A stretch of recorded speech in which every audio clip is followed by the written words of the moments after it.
UI design for your startup is an important step that many entrepreneurs delay and perform later than they should. UI designs have to be coded into the app or website, and after coding, any changes to the UI design will result in significant code changes causing cost and time delays.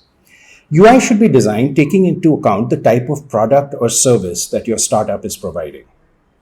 Multiple iterations of designing the UI, evaluating it after it has been coded in your app or website, and making improvements can and should be performed to optimize the final product.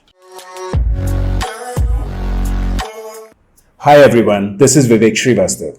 Welcome to my channel, Journey of an Entrepreneur. Today I have for you a lessons learned video where I will speak to you about creating your UI screens and the importance of performing this sooner rather than later. If you have been following my sequence of videos, then you will have made a prototype of your product and as part of that effort, created some UI screens anyway. However, it is now time to finalize the UI design. Keep in mind that there will always be minor changes to the UI all through development and even after you release your product, but the majority of the UI screens should be designed sooner rather than later. The reason for this is that your software developers will require these screen designs as they will have to program the UI into the app or website, and it is a significant coding effort which should not be repeated. Another reason for the UI screens is that they will be used in your specification documents, and you will need them for the creation of these documents. I myself ended up using placeholder screens for my developers to develop the code with because I ended up switching UI designers. When I eventually got the UI screens made properly, I had to have the developers redo the code to incorporate the new screens. This ended up increasing the cost of the project and causing delays. Do not put yourself in this position. Make sure you have a UI designer that you know is competent and fits your design vision identified early for your project. UI is very subjective, meaning that different people will prefer different styles of UI. Some people will prefer a softer, more subtle color and graphic style, while others will gravitate towards a more colorful style. Keep in mind that what you like may not be what everyone else likes. What I would suggest is that the product or service being provided by your startup should be factored into deciding the UI style. For example, if what you are creating is somewhat like a social networking app or a news delivery app of some sort, where people will be spending large amounts of time reading and engaging with other users, the UI should be softer and less colorful in order to allow users to spend more time using the app without visual strain. On the other hand, if what you're making is a game or a shopping app, then more colorful and bright choices may be more appropriate. Consider the color schemes that your competitors are using and try to avoid directly copying those styles, as doing so could cause legal problems with them later on. Having said that though, you can view what they have done and consider why they made the color and UI choices that they did. Doing so could give you a starting point for coming up with your own unique UI style for your project. Use only a few colors, fonts, and font sizes, and do not have too many UI elements all over the place, as doing that generally has a negative and confusing visual impact. Any good UI designer you hire should be knowledgeable on these kinds of design techniques. My goal here is not to provide an exhaustive design class, but to highlight some key tips that you should keep in mind as you go about the task of the UI design. Much depends on the UI designer that you hire and how well you and the designer gel together and work towards the vision that you have for your project. Once the designs are made, make sure they are available with the HTML and CSS information also available to the developer.